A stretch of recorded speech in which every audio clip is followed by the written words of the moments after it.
Sir, ये jubilee hills को लेके अभी भी कंफ्यूजन है। हालांकि एक दो जगह आपने हिंट दिया है लेकिन स्पष्ट नहीं बोला। क्या है, आपकी पार्टी सपोर्ट कर रहे हैं आप लोग कांग्रेस के कैंडिडेट को?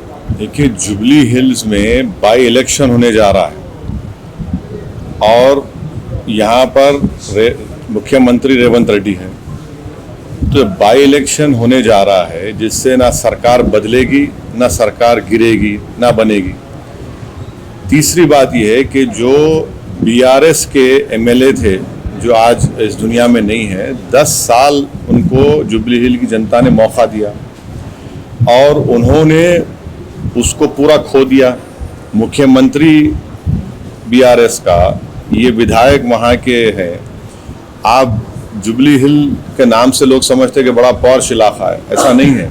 बहुत स्लम्स है और वहाँ पर हर वार्ड में कोई डेवलपमेंट का काम उन्होंने नहीं करवाया, बल्कि उनके दौर में कई लोगों पर तकालीफ दी गई, कई लोगों को डराया धमकाया गया और खुद उन्हीं के पार्टी के कई लोग विधानसभा छोड़ के चले गए थे। तीसरी बात यह है कि डेवलपमेंट के नाम पर वहां पर वोट पड़ना चाहिए। चौथी बात यह है कि हम अपना कैंडिडेट नहीं खड़ा कर रहे हैं वहां पर, एमआईएम पार्टी का कैंडिडेट नहीं होगा, बावजूद इसके कि 2 वार्ड में हमारे म्युनिसिपल कॉर्पोरेटर कामयाब हुए वहां पर। और हमारा जुबली हिल की जनता से अपील यह है कि ये बाई इलेक्शन है, कोई सरकार गिरेगी ना बनेगी।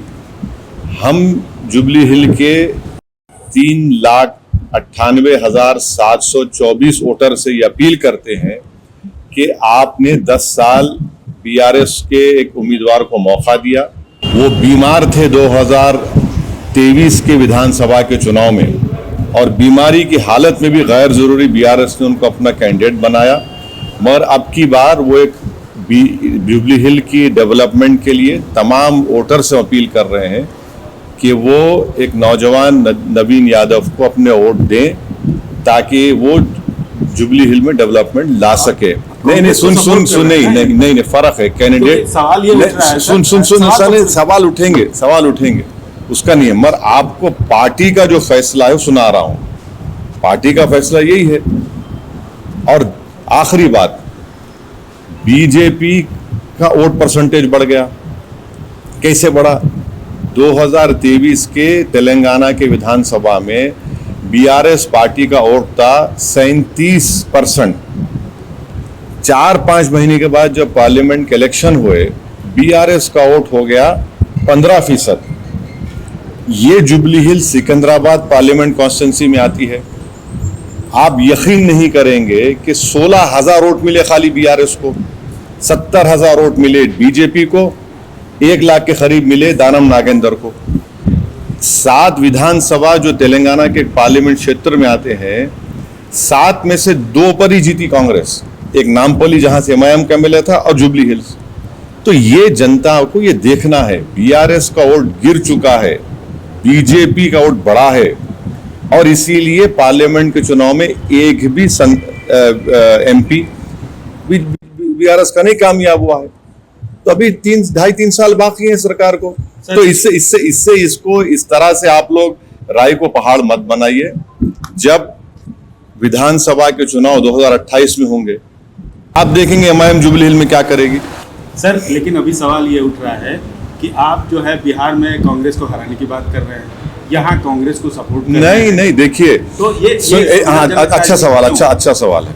बिहार में अख्तरुल ईमान साहब ने, एमआईएम पार्टी ने लालू प्रसाद यादव को एक लेटर लिखा, जनाब खरगे साहब को लेटर लिखा, सीपीआई एमएल के जो लीडर है उनको लिखा और सीपीआई के लीडर को लेटर लिखा।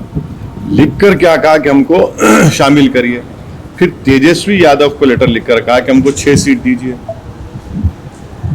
यहां पर सरकार बनाना है।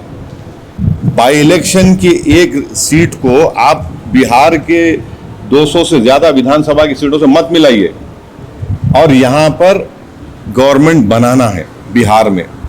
तो हमने लेटर लिखा, वो लोग तैयार नहीं हुए, तो हम अपना चुनाव लड़ेंगे ना। हम तो 5 एमएलए वहां पर कामयाब हो चुके हैं हमारे, तो हम लोग वहां पर चंद्रशेखर आजाद रावण की पार्टी के साथ, जनाब स्वामी प्रसाद मौर्य साहब की पार्टी के साथ हम अलायंस में लड़ रहे हैं।